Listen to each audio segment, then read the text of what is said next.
What's up, guys? Welcome to today's video. Hope you guys are all having a great weekend so far. It's currently Saturday morning for me. It's about 11 a.m. This is actually the second time I'm filming this video. The first time it was a 28-minute video. It was great.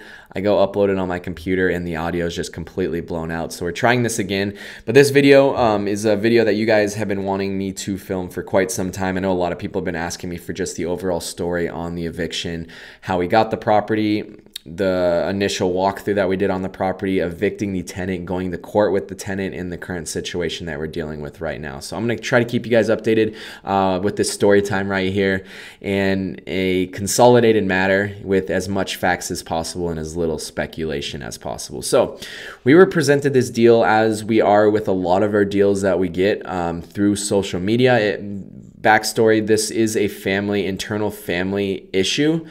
So the mother was the owner of the property. The son was the tenant that we had to evict from the property. And then her other son was the one that actually presented us the deal on social media. It was pretty standard. He basically broke down the situation that she was in, saying that the tenant at the property was not leaving. There was no lease in place. He's destroying the property and the mom just wants to get out of the deal.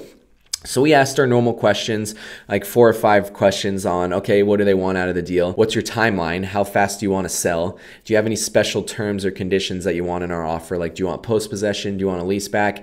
Is there a tenant in place? Which we already knew there was. And then basically we just get some higher ticket items like, oh, when was the roof last replaced? When was the AC unit replaced? So those are pretty standard questions that we ask. And we also ask for photos as well. So when they got back to us answering those questions, the price that she wanted for the property was actually spot on to what we were willing to offer with the known facts that we had about the property. And we're like, wow, this never works out like that. We usually have a pretty big spread for what they want for the property to what we're willing to offer. Because first of all, people always value their property higher than what it's usually worth. Second of all, we do have to come in lower than market value just because we have to have profit in our property. So there's always, for example, last week, we had a $60,000 difference from what they wanted to what we were willing to offer. But this situation is like spot on. They're like, we want $250,000, and that's pretty much what we were willing to offer. We probably could have gone a little bit higher as well, but knowing the situation with the tenant, we didn't know the extent of or the process of what that would be. We have never had a tenant in the property that refused to leave, and this was our first situation. So we knew we were going to have to most likely evict them. We knew based on the information they told us that he was not just going to leave the property after she sold it. So we knew it was going to be a battle. We just didn't know the extent that he would go through to stay in there as long as possible. So we made an offer. We basically settled at $245,000 on this property, knowing fully that we were going to have to evict this tenant, and she wanted to close as fast as possible. This was also one of the fastest closes we've ever done. She's like, as soon as you guys can close, let's do it. So we closed, I think, within like 7 days from when we originally offered. And this property is in an HOA community, which usually holds up the process even more. If you don't have HOA at a property where you don't have to go and get disclosures from them, you can close as fast as 24 to 48 hours with a cash close. But we closed in a week on this situation, and immediately we sent the tenant certified mail, because whenever you're doing evictions, you have to do it certified mail just so they have proof and a receipt and a tracking that it actually did get delivered or was attempted to get delivered.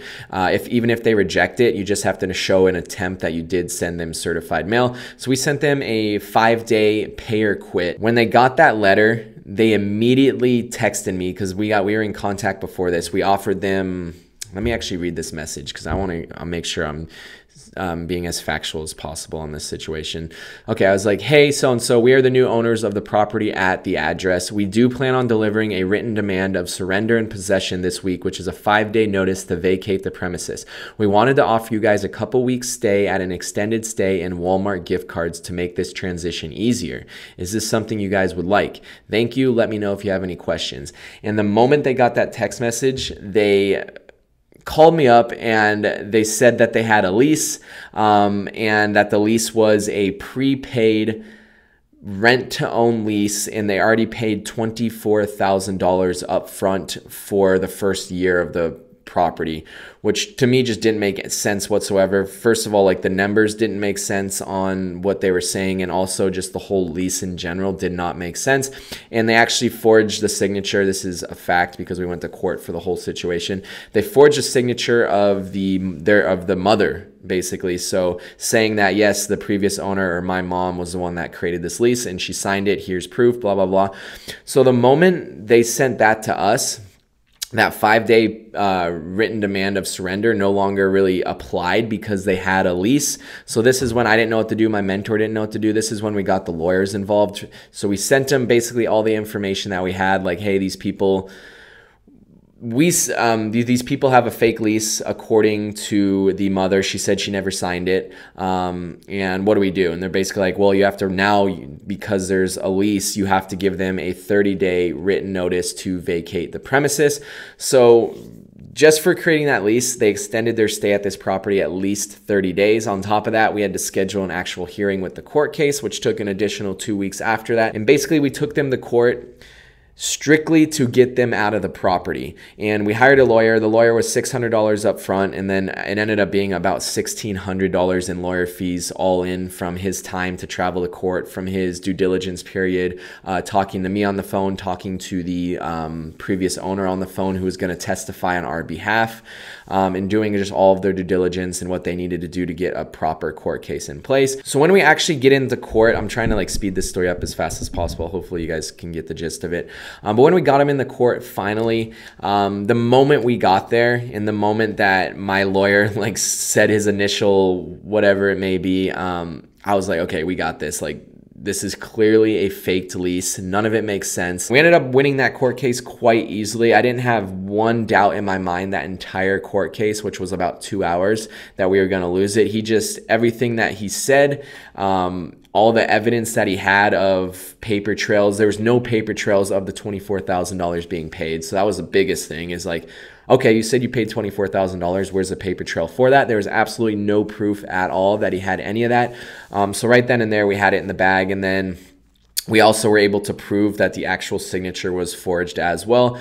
But the judge actually couldn't use that because she wasn't a forged. She wasn't, I don't know, she wasn't qualified or something like that to actually use that as evidence that the signature was fake, because that wasn't her profession. But based on all the other information, the lease, that just didn't make sense to her either. She's like, no one would sign this lease. It doesn't make sense. Like, even if you paid $24,000 up front, that doesn't equal the monthly rent of 1 year. So everything that we knew was false. She read right through it, and it was pretty quick after that. So we ended up, the main reason was to just get him out of the property, but we also went after them covering our court fees, any additional fees, our lawyer fees, and we went after them for market rent for the last 3 months that we had lost, because from when we bought the property, when we went to court, was about 3 months, and we didn't get any money whatsoever, which we didn't really care about. We just wanted them to get out of the property. We knew we were not going to get any money out of them whatsoever, so we ate the attorney fees of $1,600. I think it was around like $1,574.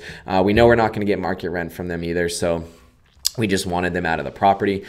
After the court case for an eviction, they basically have, I believe, 7 days to vacate the property. Otherwise, we have to get a writ of restitution, I believe is what it's called, through the court to get a sheriff out there to forcefully evict them. We most likely knew that they were going to stay in the property, and sure enough, that's what happened. After the 7 days after the court case, they were not vacated of the property. So that's when we got a writ of restitution. They granted it to us, and from when we got that writ, which was 7 days after the court case, was an additional 2 weeks to get the sheriff out there. And this is where everything got interesting. This is where I actually started filming the content for this eviction.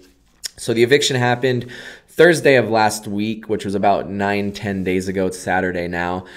We had to get the deputies out there, and Basically, I was like, listen, I'm not 100% sure they're still living in the property, but just to be safe, I wanted to get you guys out there to do the eviction. I don't want to go in there not knowing if they're in there, what the condition is, if they're stable or not, if they have any weapons. So I was like, I'm just being on the safe side. So the deputy's like, listen, if I'm going to do a drive-by today. You live an hour and a half away, so I'm not going to have you go all the way out here if I can prove that they are not at the property. So he's like, I'm going to drive by today in like 15-20 minutes. If I can guarantee you 100% that they're not living at the property anymore, then we don't have to go through with the actual eviction tomorrow and kick down the door, blah, blah, blah. You can just go there yourself. And I was like, okay, thank you so much. That sounds perfect. Well, what a coincidence, because when he drove out there, the day he drove out there, there were 2 Buckeye police officers at gunpoint at the front door of the property for a completely different situation. It was an altercation between the property. A fight broke out. Someone had actually pulled out a gun. The Buckeye Police Department said it was because our tenant sold a Pokemon card to, I don't know who it was, someone else, and the Pokemon card ended up being fake or not worth what he said it was, so they came back at gunpoint trying to break into the property to go after him, and our tenant was the one that actually called the Buckeye Police Department. So this was a completely different situation, and obviously when the sheriff drove by and saw 2 Buckeye police officers at the property, he's like, yep, they're still living there, so we're going to have to actually follow through with this eviction. And this is also when the sheriff found out from the Buckeye Police Department who the actual tenant was and that he had multiple felonies. This is a quote from the sheriff. He has multiple felonies and they are not light ones. So he will be going to jail once we actually are able to get into the property. And he's like, basically, once he found out about that and he found out about his criminal record, he's like, we're gonna have to plan this a little bit more. I'm not just gonna go in there on my own. I'm gonna have to bring multiple deputies with me and hopefully Buckeye Police Department with me as well when we actually do this eviction. So he's like, give me like 2 or 3 days to actually plan this eviction now that I know the situation, now that I know his warrants, his track record, his history. I'm gonna need to plan this a little bit more. He's like, we're gonna go in with a Ram. That's actually the alarm at the property. He's like, we're going to go in with a shield, and I'm going to bring 4 or 5 deputies with me, and we're going to go in and kick down the door basically forcefully because they're not going to let us in. In one situation I do want to note on why he did not get arrested that day is because it was 2 different situations. The sheriff could have gotten into the property that day, but Buckeye Police Department, even though I granted them access over the phone, they had no reason to go into the property to go after him. They didn't know if he was there. They couldn't guarantee that he was there or not. And basically, whoever they report to did not allow them or did not grant them access to go into the property to arrest him. So the sheriff could have, but the sheriff didn't want to. He needed to plan it a little bit better. The Buckeye Police Department were there. They actually arrested someone that day. I think it was the guy that had the gun. But they weren't able to get into the property to actually arrest the tenant. So basically we were still at a standstill. So 2 days later, this was a Tuesday. 2 days later was Thursday. This is actually the day of the eviction when I had to show up. They basically broke down for me. They're like, all right, we're going to go in at 9 a.m. We need you to be there. We need you to bring a locksmith so they can change out the locks once we actually get access to the property. He's like, park a couple houses down so they don't know that we're going to be coming in at this time. We do not want them to be prepared because he was afraid that they potentially were going to like shoot through the door or something like that. So that's why they had the shield and everything. And he's like, we cannot like warn them that we are coming. So basically they had 4 deputies there, 4 sheriffs there. They did everything that they needed to do to get into the property. And about 3 minutes after they got access to the property, they walked out with our tenant in handcuffs. And the sheriffs are actually, I don't know if they are even able to take anyone in their car, but they called the Buckeye Police Department and they're like, hey, we have so-and-so, come pick him up. So Buckeye Police Department came and they took him in the back of their vehicle, took him to prison or jail, wherever he was going. I don't know how long he's in there. I don't know if he's still in there or not. I don't want to speculate, so I'm not even going to say what I think. But anyways, he got arrested that day, and that's when this was after he got arrested, and they're like, yeah, you can walk through. We cleared the property. This is the first time I had actually seen the property since I walked it in February. And based on text messages from the tenant, I'm going to read those text messages as well to you guys because, like, again, I don't want to speculate. I want to have everything as truthful as possible. So we're going to pull up this message right here. I was like, hey, so-and-so, how did you want to transfer keys tomorrow for this address? I gave him the address. And then he's like, there are no keys. I was like, okay, what time will you be out of the property? He's like, I'll be gone tomorrow. The others, I don't know. He's like, we are having our first and last express yourself here shindig. So whoever stays after the art expedition, I have no idea yourself. And then he's texting me again, acting like he didn't mean to text this to me. All right, y'all, headsets stay on. Feel free to share playlists. If you brought your own mallets, thanks for reading the invite. If not, mallets and hammers are in all rooms. Have fun, crash, and enjoy the evening. I'll be down in a few with paint balloons. And then I didn't respond to that message. And then a couple days later, he's like, is there a reward for making sure the house and appliances stay in good condition? I was like, unfortunately not. We do appreciate you vacating the property. This was while I was waiting for the sheriff to like plan everything out. So this was why I wasn't sure if he was actually leaving or not.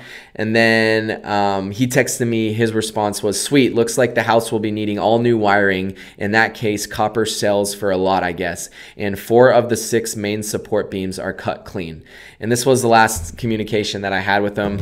And at this point, I was like, I'm just going to wait for the sheriff. I'm not going to deal with this. We're just going to wait a couple days, whatever it is, to get him into the property. So based on those text messages, when I was going into the property, I was expecting a lot worse than what it actually was. Everything was intact. It was in much worse condition than when we actually originally walked it in February. It was just not taken care of. Like, you could tell they had given up the last month or last couple weeks. They knew they were going to get kicked out. So there was like food still sitting out on the counter, literally like crusted pans on the stove top. There were cracked eggshells on the stove. The sink was filled with just dishes. The toilets weren't flushed. So it was completely blown out, but it was in better condition than what I originally thought. So I went in there, I filmed my TikToks, I filmed my YouTube videos, I did all the content that I needed, I got all the videos that I needed, I got all the photos of every room that I needed, and then I locked up the property and I left. I had a wedding this day, so immediately after I walked the property, I had to get into my car and drive to California. Well, about 30 minutes into my car ride, if you guys watched my last video, you guys know this story. I get a call, a random number, didn't have it saved, and I answer. I'm like, hello, this is Nick. They're like, this is the Buckeye Police Department. We need access to your property immediately. We have suspicion that someone is still hiding in your property behind a false wall. And I was like, I cannot turn around right now. I'm on my way to a wedding. It's at least like an hour out of my way at this point, but you guys can get access. So I basically told them how to get access to the property. I was like, you guys can do whatever you need to do. Whatever it takes to like, whatever you guys want to do, just do whatever. Call me afterwards. Let me know. So like, okay. So about 30 minutes after the original phone call, they call me and they're like, yes, we found a woman and we found a kid hidden behind a dresser in the primary bedroom. And basically they're like, they're both okay. And that was all I heard from it. So I started asking a little bit more questions on like, oh, like, where were they hiding, blah, blah, blah. And keep in mind, like, this hidden room, I had no idea existed because when I first originally walked this property, it was covered by a dresser. I'm going to put a picture on the screen right now so you guys can see what I saw, and then what the actual hidden room looked like. The whole thing was just mind-blowing to me. So that night, I was already in California enjoying the wedding. I sent my handyman to not only change the locks because they're completely blown out from the sheriff's kicking down the door. I also had him install 2 security cameras. And the cameras were not able to get set up yet because they were not on a Wi-Fi hotspot. So throughout this whole weekend, the cameras were set up, but they weren't recording anything. And Tuesday of this week, so like 5 days ago, once I'm back from the wedding, this is the first time that I'm back at the property since we first originally were able to get access. And me and my assistant, I brought my assistant out once again so he can help me basically install the camera, the hotspot, and everything like that to get him to actually record. He noticed, he's like, was that window up there upstairs, was that always open? Because there was a sheet that was blowing.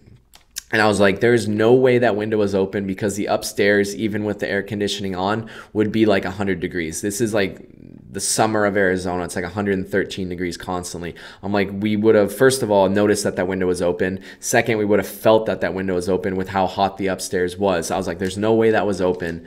someone got access to the property through that window upstairs, which was just a little bit concerning. So when I saw that, I once again called the Buckeye Police Department. I'm like, hey, I don't know if anyone's in the property right now. I broke down the whole situation. I was like, I don't really feel safe going in there alone. Can you guys send some deputies out there to clear the property for me so I can properly lock everything up, to properly set up my hotspot for the cameras?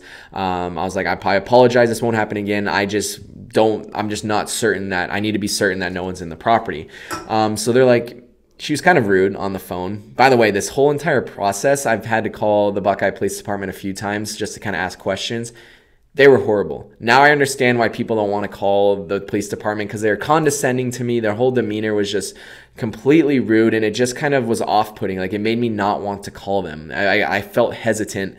Out of my safety, I still felt hesitant to call them because I was like, they were so condescending the first time. It's just an unfortunate thing.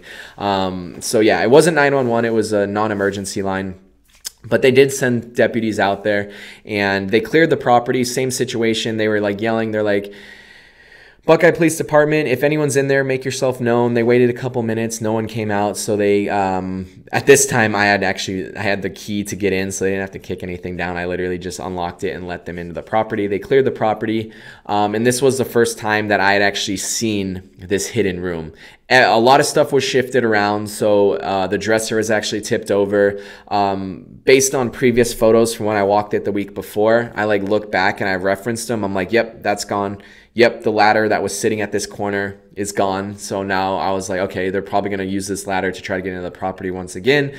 And then I saw the hidden room, which was just mind-blowing to me when I actually realized, I'm like, wow, this is the room that they were hidden in for multiple hours.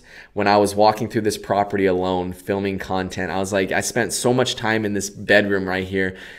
No idea someone was within feet of me behind this wall. So what they had done, and what they did is, it was a primary bedroom closet. So it was a pretty big walk-in closet. They cut the closet in half. They framed it out. They drywalled it, and they left a little probably 3 by 3 foot entrance on the bottom left corner where they can access that hidden room. And it was basically just a dresser was shoved in front of it. They cut out the back part of the dresser. So when you opened one of the doors, it literally was like an entryway to this room. It was honestly pretty cool when I realized what they did. But they just drywalled everything up. So it looked like it was just like the closet was just half the size, even though there was a whole nother closet back there. The child was taken by CPS. I was told this by the neighbor, and I was also told this from another source that I'm not going to mention. So I can safely say that CPS did take the child. I was also just told that this was a second child that they had taken. CPS has taken from the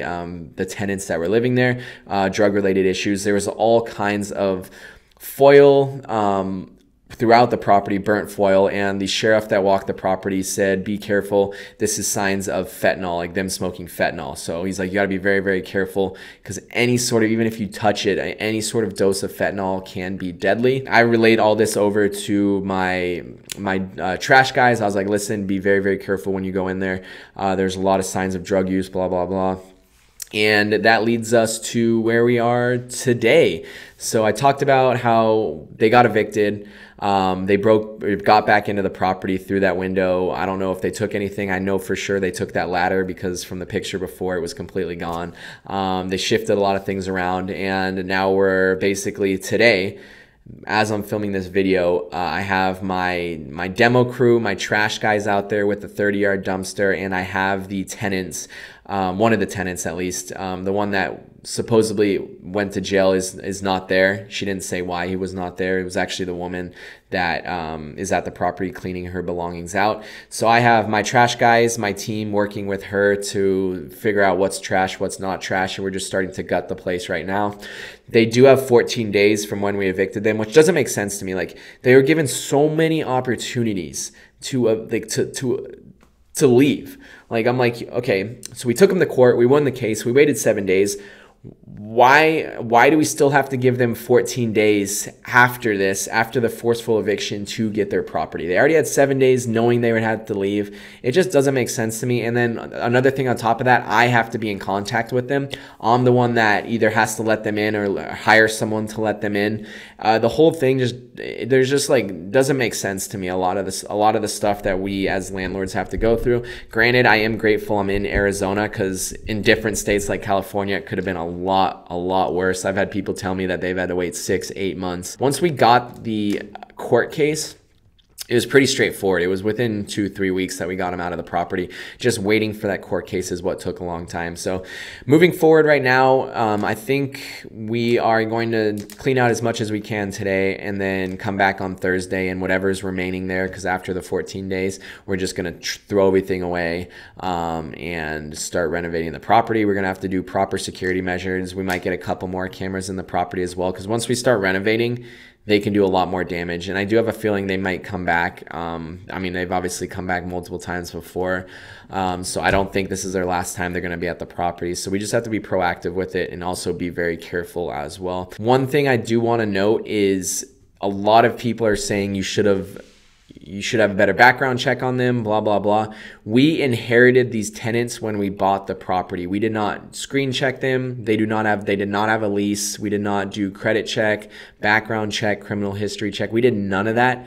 And this was never a rental property for us. So I do want to let you guys know, like, we had nothing to do with this tenant. They were already at the property, so it was not a rental. We had no intentions of making it a rental. This was always going to be a flip property, and that's why we bought it.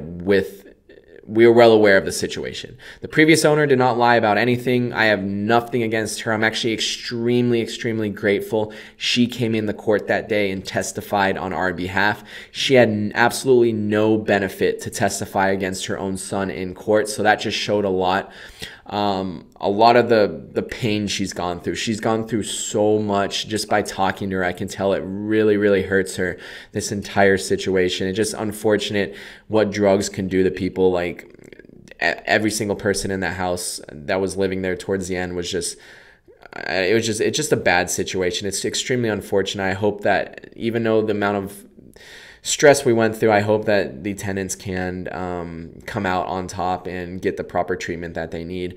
I know the mom went through a lot, and just having her go into court and testify for us meant a lot as well. It honestly helped us win the case as well. So yeah, that's it, guys. Thank you so much for watching. I'll see you in the next video, and have a good weekend.